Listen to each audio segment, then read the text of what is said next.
भक्तीचा मार्ग किती सोपा आणि शक्तिशाली असू शकतो हे जर समजून घ्यायचं असेल तर संतांची वाणी ऐकायलाच हवी. वारकरी संप्रदायात दररोज म्हटला जाणारा हरिपाठ हा केवळ अभंग नाही, तर मुक्तीकडे नेणारा दिव्य मार्ग आहे. संत ज्ञानेश्वर महाराजांनी रचलेला हरिपाठ आपल्याला सांगतो, हरीचं नामस्मरण केलं तर जीवन बदलू शकतं.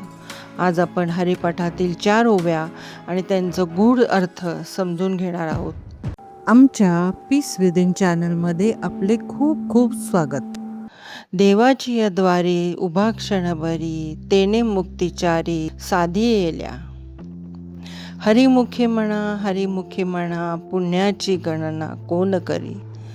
असोनी संसारी जीवे वेगू करी, वेदशास्त्र उभारी बाह्य सदा. ज्ञानदेव म्हणे व्यासाची अकुने, द्वारकेचा राणा पांडवा घरी. अर्थ असा होतो, इथे संत ज्ञानेश्वर माऊलीने देवाची द्वारी असं म्हटले आहे. देवळाची द्वारी नाही, देवळाच्या दारातून मूर्तीकडे पोचता येतं, पण देवाकडे पोचण्याचा खरा दार म्हणजे आपलं मन. या मनाच्या दारातून उभा क्षण म्हणजे प्रत्येक क्षण जर आपण अंतर्मुख झालो तर आपल्याला ईश्वर दर्शन करून देणाऱ्या 4 मुक्ती मिळतात: सलोकता, समीपता, स्वरूपता आणि सायुज्यता. प्रभूच्या साम्राज्यात प्रवेश झाला की सलोकता, त्यांचं सतत सानिध्य लाभलं की समीपता, भगवंतासारखं रूप झालं की स्वरूपता आणि पूर्णपणे ईश्वरात विलीन झालो की संयोजकता. या 4ही मुक्तींचा लाभ होतो. मग मन अंतर्मुख करून मुखाने हरी यांचं नाव घेतलं तर पुण्याची गणना कोणालाही करता येत नाही. या संसारात राहणं टाळता येत नाही, पण संसारात राहूनही पुण्य मिळवण्याचे 2 मार्ग आहेत. एक म्हणजे दुसऱ्याला सुख देणं आणि दुसरं म्हणजे अखंड नामस्मरण. पण त्यासाठी जिभेला हरिनामाचं वळण लागलं पाहिजे आणि ते हळूहळू वाढत जाऊन कधीतरी नाम घेणं इथून अखंड नाम घेणं इथपर्यंत पोहोचलं पाहिजे.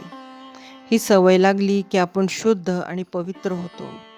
4 वेद आणि 6 शास्त्र सुद्धा हात वर करून सांगतात, हे जीवा अखंड नामस्मरण करत राहा, एक दिवस तुला देव नक्की भेटेल. भगवान कृष्ण मथुरेत जन्मले, गोकुळात वाढले आणि द्वारकेसारखं भव्य साम्राज्य उभारलं. पण शेवटी हाच द्वारकेचा राणा पांडवाच्या घरी प्रेमाने सेवा करत राहिला. अगदी अर्जुनाला युद्धात मार्गदर्शन केलं आणि भक्तीचं महत्त्व सिद्ध करून दाखवलं. तुम्हाला हा हरिपाठाचा अर्थ कसा वाटला? कमेंटमध्ये हरिपाठ नक्की लिहा. व्हिडिओ आवडला असेल तर लाईक करा, मित्रांसोबत शेअर करा आणि अशाच भक्तिमय आणि ज्ञानपूर्ण व्हिडिओसाठी चॅनलला सबस्क्राईब करायला विसरू नका. हरिमुखे म्हणा. मित्रांनो, ही माहिती तुम्हाला कशी वाटली हे आम्हाला कमेंट करून नक्की सांगा. व्हिडिओला लाईक, शेअर आणि सबस्क्राईब करायला विसरू नका. धन्यवाद.